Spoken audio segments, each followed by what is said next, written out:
Hey guys, good afternoon. Welcome in for Truth Talks. Welcome, welcome, welcome. As many of you know, you've seen it all over the web, Facebook, my timeline, as well as many, many others, that October is Domestic Violence Awareness Month. And so a lot of the conversation, as well as Breast Cancer Survivors Month. So it's a very important month as far as awareness goes for issues that impact women in particular. Obviously, breast cancer can affect men as well as can domestic violence, but at a disproportionate rate, these two things affect women at a greater number than they do men. So I wanted to have a conversation with you guys today specifically about domestic violence. What's going on, T? Hey, Alan. Especially about domestic violence. Many of you know, if you follow me, you've seen my pictures, you may have seen the video on YouTube, Hey Gregory, where I share my story. And one of the things that I did was I shared pictures of me. The pictures are actually, I think the one's like a couple days after and the rest of them are about a week after I was assaulted. And so I share the pictures and I offer them as an opportunity to put a face to domestic violence, a face that many people may not expect to see. For me, I was vice president of the bank at the time that I was physically assaulted, but what I didn't realize was that I had been a victim long before that in many relationships in many different ways and forms. So this is something that I'm extremely passionate about. It's near and dear to my heart. The education is near and dear to my heart. The awareness is so important because it affects 3 out of 4 women. On average, 3 women a day die as a result of domestic violence at the hands of their partners or intimate partners and or husbands. And so that's the conversation I want to have today. I'm not going to be on here a long time, but I want to share with you a little bit about my story for those of you who don't know, but more importantly, how you go from the mentality of being a survivor of domestic violence to becoming a champion of domestic violence, because there's a huge distinction in between the two. I did a post the other day about what I call myself, and what we call ourselves is important to how we show up in the world. What we call ourselves and what we answer to impacts how the world interacts with us and engages with us. And so I'm very big on what I call myself, and so I am definitely a domestic violence champion. I have moved beyond a domestic violence survivor, and so I want to talk about the 4 elements that go into that. So that's what this video is going to be about today. Please share it out. It can help somebody. I always say the more information that we can put out there, the more awareness that we can stir up. I say raise the volume on domestic violence. You have to raise your voice, you have to speak out, you have to take a stand. So please share this video, show me that you are going to stand with me and other survivors, warriors, and champions of domestic violence. I would greatly appreciate that. For those of you who maybe are coming in for the very first time, welcome. Let me introduce myself. My name is Marci Batiste. I am the Ultimate Power Coach, America's #1 reality-based success and recovery trainer. And I'm starting to think of myself as well like the ultimate disruptor, because that's really what I do. I disrupt your toxic thoughts and self-sabotaging behaviors and help you get to a place where you can create a custom-fitted life that you love to live. And that's really, at the end of the day, what it's all about. For me, it was selling out to my happiness. Selling out to my happiness allowed me to create my own custom-fitted life, and that was extremely important, having had the experience of being in a domestically violent relationship. And so I want to share with you guys again the 4 key elements. They're in my book, Surviving the Rain to Find the Rainbow. I wrote this about a year ago. It's 5 steps to domestic violence recovery, and I want to share those steps with you today. There's 4 key components, and then the 5th step is your new normal, because that's your rainbow. So it's called Surviving the Rain to Find the Rainbow. Your 4 elements that you have to embody in order to move through the process. And then the rainbow is your custom fitted life. It's that place where you find happiness, and you're comfortable in who you are, and you've kind of learned the lessons that you need to learn, and have vowed to do things differently going forward. So let me jump right in. Surviving the rain to find the rainbow is actually a labor of love for me, because I share in that the mindsets that I used to move from a victim mentality, a survivor mentality, a warrior mentality, and on into a champion. And so to give you guys an idea of what those different, I'm going to call them labels, titles, what those different labels and titles embody. So a victim is someone who has been abused. Oftentimes the victims no longer have a voice. It's silenced forever because their victimization has ended in their death. And so those really truly are the real victims of domestic violence. Then you have your warriors. Your warriors of domestic violence are the men and women who are in it every single day. They get up every day and they fight. They fight emotionally, they fight spiritually, they fight financially, they fight sometimes physically, oftentimes physically, and every single day that's their reality. Is it's a fight every single day about this or that or the other thing, and it's relentless. It's absolutely relentless, and your life is encased in fear. Your life is consumed by trying to please someone else, to ward off the next beating, the next being cursed out, the next berating.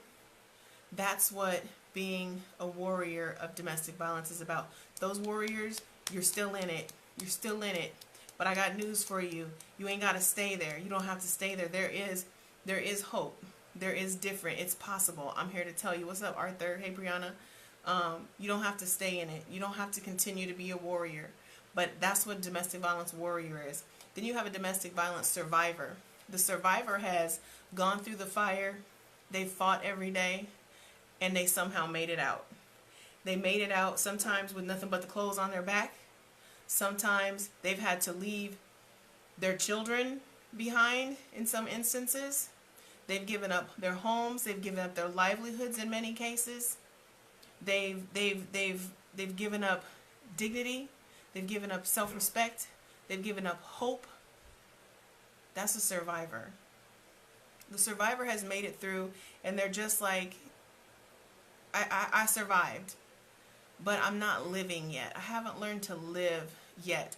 I haven't learned to heal the wounds. I haven't learned to repair those broken pieces. I haven't learned to put my life back together. I haven't necessarily found my identity.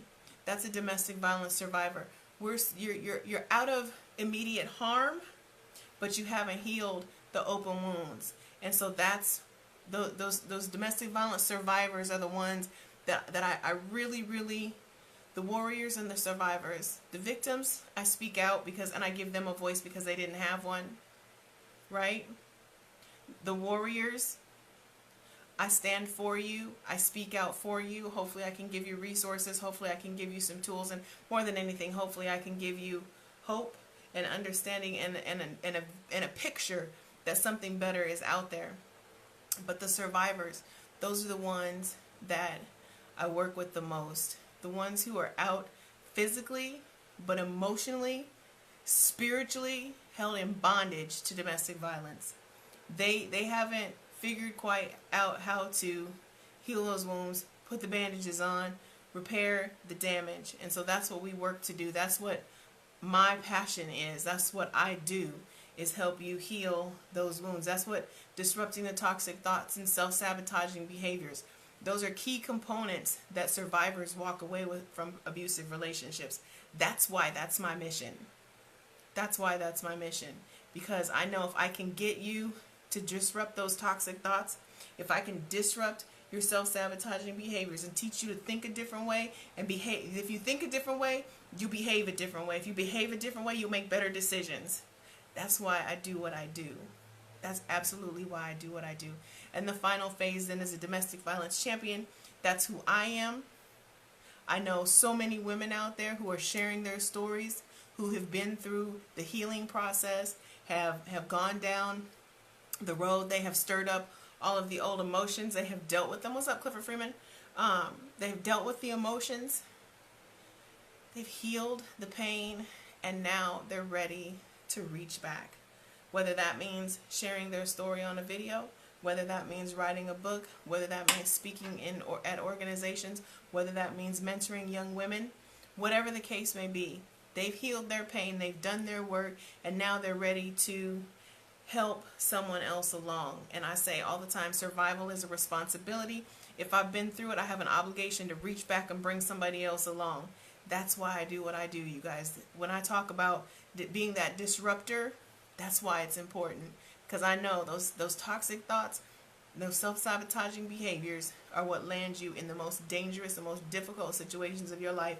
And it's so much easier if I can help you move through it rather than try and bring you out of it. So that's why I do what I do.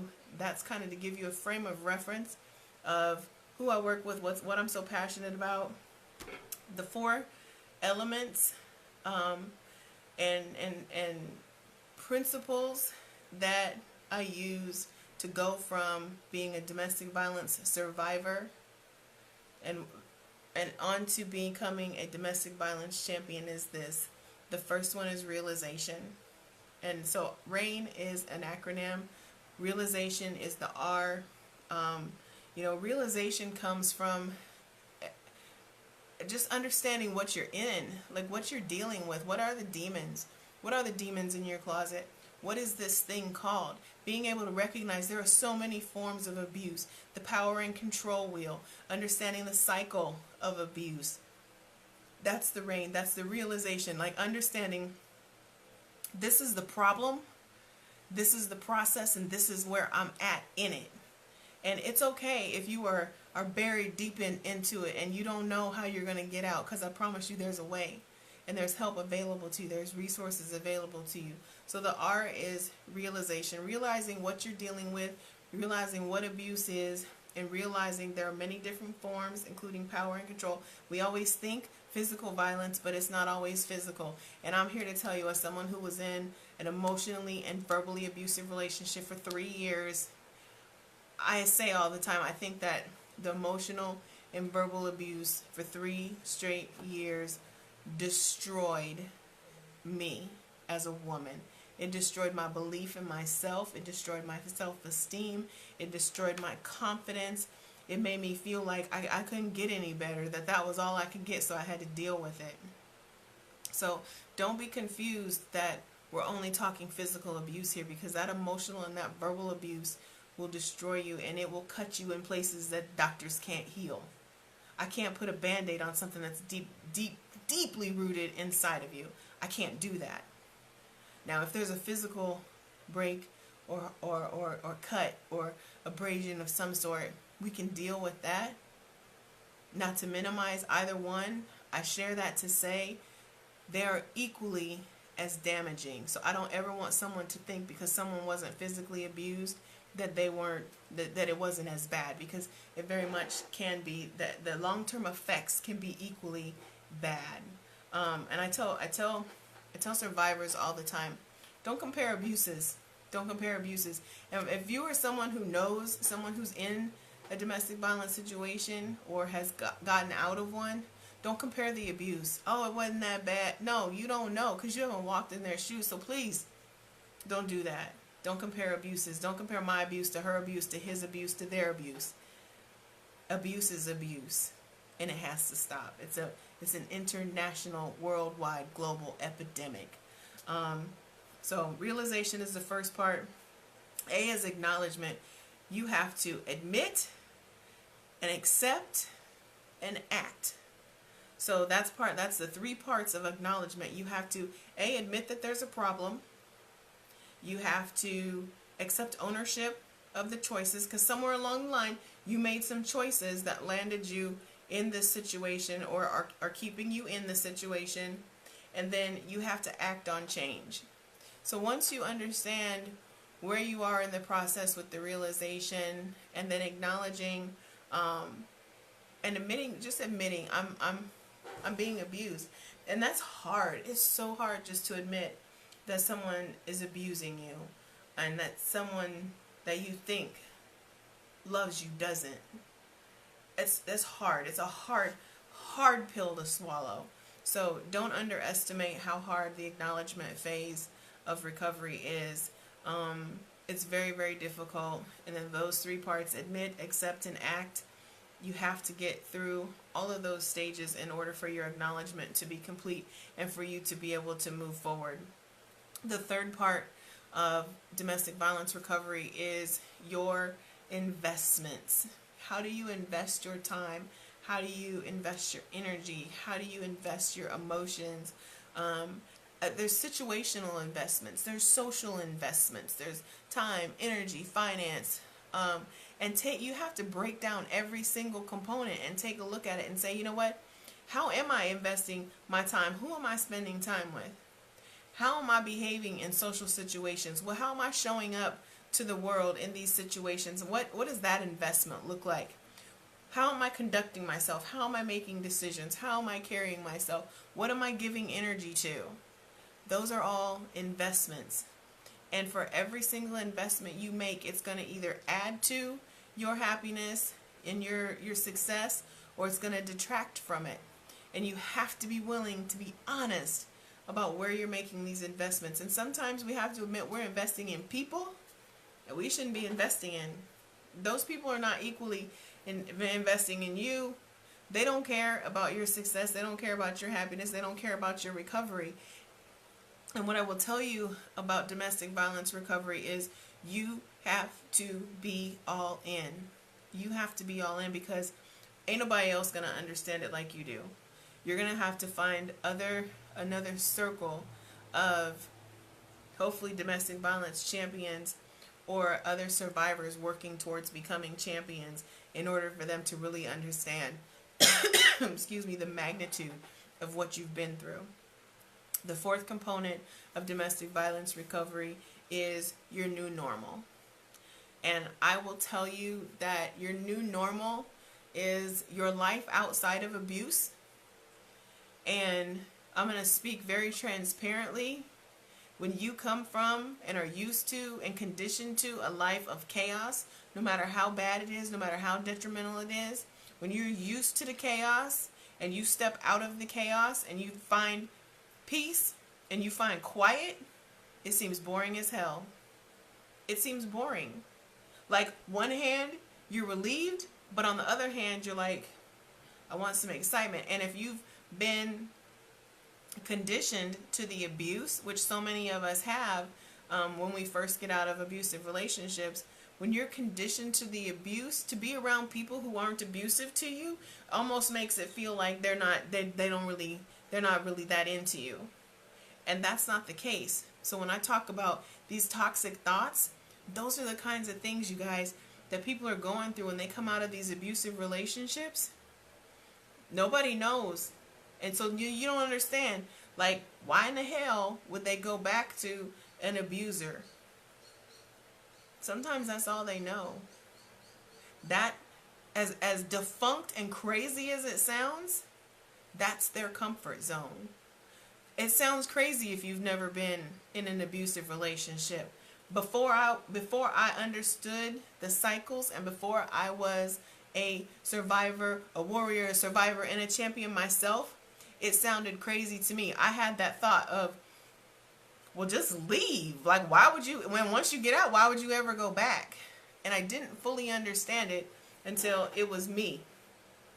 And I was on my journey from survivor to champion. And I was trying to go through the steps, and I was trying to navigate in this space that I called my new normal. I was outside of a relationship for the first time in my entire life. I had always been in relationships. I had never been single before. From the time I was 17 until the time of the abuse when I was, 42, 43, I don't even remember now, 43. From 17 to 43, like, seriously, I had never ever been single. I literally didn't know how to operate in this space. So that new normal was scary for me. So when he sent the text message, he sent the email, part of me wondered, maybe he learned his lesson. Maybe it'll be different this time. Maybe I should go back. Maybe I should try again. Because you see, that was what I was used to. I wasn't used to being alone. I wasn't used to peace. Peace was boring to me. I wanted excitement. I wanted to be going and doing things, and I wanted someone to go and do things with, whatever the things were, and never matter what else happened after the things were done. That was what I was used to. And so you have to realize, once you go from survivor and you're moving into champion, life as you've known it has to be over. You can't ever live that kind of life again, because that kind of life is going to lead you back into a life of victimization and abuse. The new normal is where you have to navigate. The new normal is a space that you have to create. And that's one of the best things about the healing process, because when you get to that new normal, the coolest thing, you get to create what it's going to look like. It doesn't have to look like anybody else's normal. It can look as crazy as you want it to look. It can look as beautiful as you want it to look. But at the end of the day, it has to be as fulfilling as you need it to be, to keep you from going back to what you've always known, which is the chaos and the craziness and the abuse. And it's not easy. It's not easy. It's not easy. And so for those of you who have struggled with that, and you feel guilty, or you feel stupid, or you feel like it shouldn't be that way, or somehow there's something wrong with you, I'm here to tell you, baby, it's normal. It's normal. A lot of us go through it. Now, did I go back? No, I didn't. Did I consider it? Absolutely.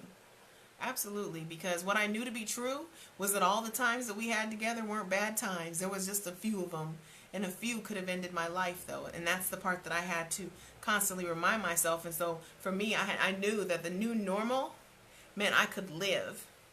My life might be boring for a while. It might seem boring, or I might feel lonely, but to go back to what I've always known, to go back to my comfort zone, to go back to my abuser, couldn't do that. Knew I couldn't do that.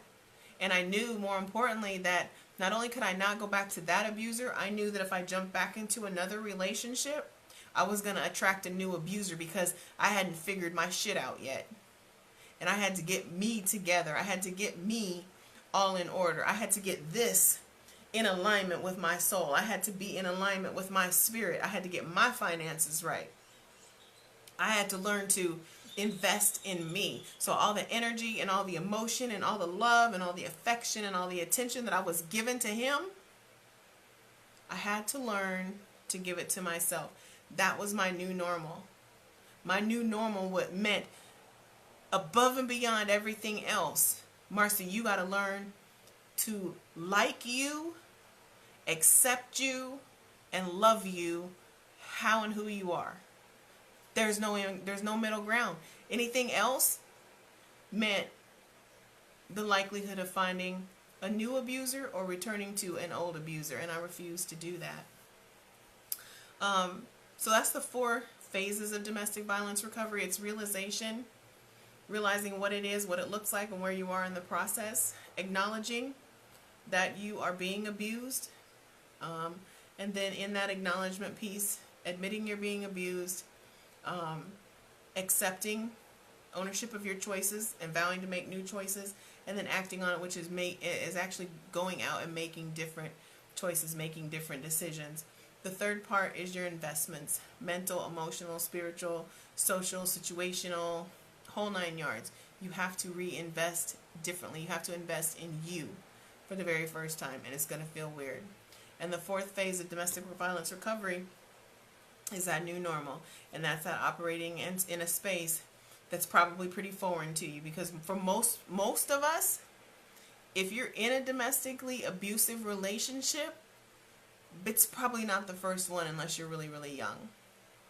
If you're in your 20s, your 30s, your 40s, your 50s, and you're in an abusive relationship, I can almost guarantee you with 99% accuracy that it's not the first time.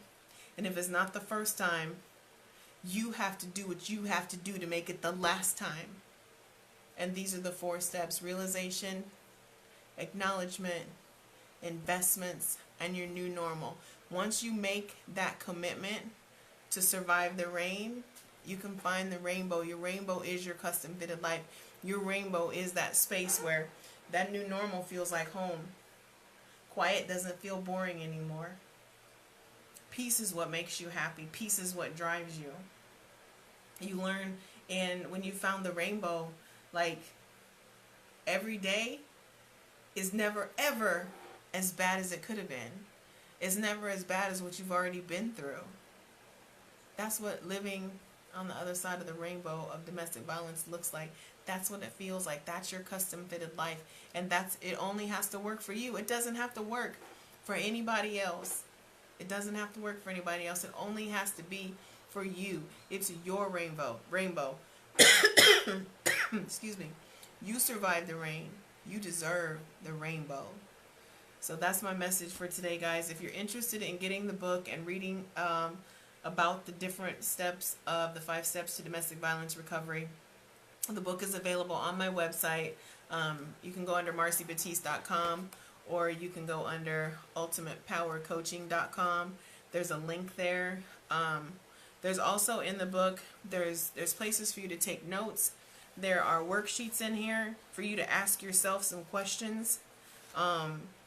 There is a place for you to write out your acknowledgement. There's even a survey in here. It's a domestic assault assessment. There's one that says, am I being abused? And then there's a second assessment that said, am I an abuser? And this book really truly is written for both perspectives, because what oftentimes also happens is that as we've been abused and conditioned to a life of hatred and pain and hurt people. And so if you don't do your work to heal your pain and to recover from your broken pieces, then more than oftentimes than not, you're going to convert those into bad behaviors of your own, and can lead to you not only being a victim of domestic violence, but also becoming an abuser yourself. And so I'm very, very honest about all of that in this book with you guys. Like I said, there's worksheets in here. There's a space for you to fill out your acknowledgement statement that helps you walk through the healing process.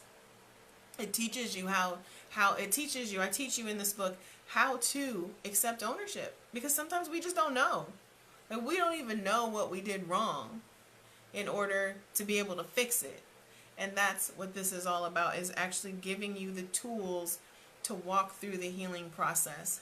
This book will save somebody's life. I promise you, it can save somebody's life. If you don't have this on your shelf, if you know somebody who's being abused, or you know an organization that has young women that could use this, please hit me up, inbox me.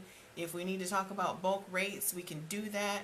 The most important thing is to get these tools out here. Get this book in the hands of people who are either survivors or warriors on the way to becoming champions, because being a domestic violence champion is very possible. It's very real. This book will do that for someone. This book will save somebody's life. So please go on my website, order it. If you want to talk about bulk orders, if you want to have me come in and speak and talk about the book and talk about the steps, I'm definitely willing to do that as well. Sharing the message for me is truly, truly, truly a labor of love. So if you have churches or organizations or girls clubs or girls groups, especially the teenage girls, you guys, I love talking to teenage girls about this, because I want to catch them before their first time. I don't want to have to try and teach you how to recover from domestic violence. Prevention is worth a pound of cure. An ounce of prevention is worth a pound of cure. That's definitely the case with domestic violence. By preventing domestic abuse and teaching young ladies and young gentlemen how to behave differently and prevent abuse to begin with, you save lives. So that's what this is all about. Again, if I can be a resource, if you need the book, you wanna book me to come in and speak to your group or your organization, your company, whatever, I'm available. Inbox me. I would love to do it. If you want to do bulk orders on the books, we'll cut you a great deal because we really want to get the message out. So that's my word for today, guys. Surviving the rain to find the rainbow. Thank you so much for those of you who joined in. I know it was a little bit longer than normal. Thanks for hanging in with me. Please share the video out, though. Save a life. Take a stand. Share the video out. All right, I'll talk to you guys later. Have a good one. Thanks for being part of the Ultimate Power Team. And as always, for living life on Mars with me, you guys. Take care.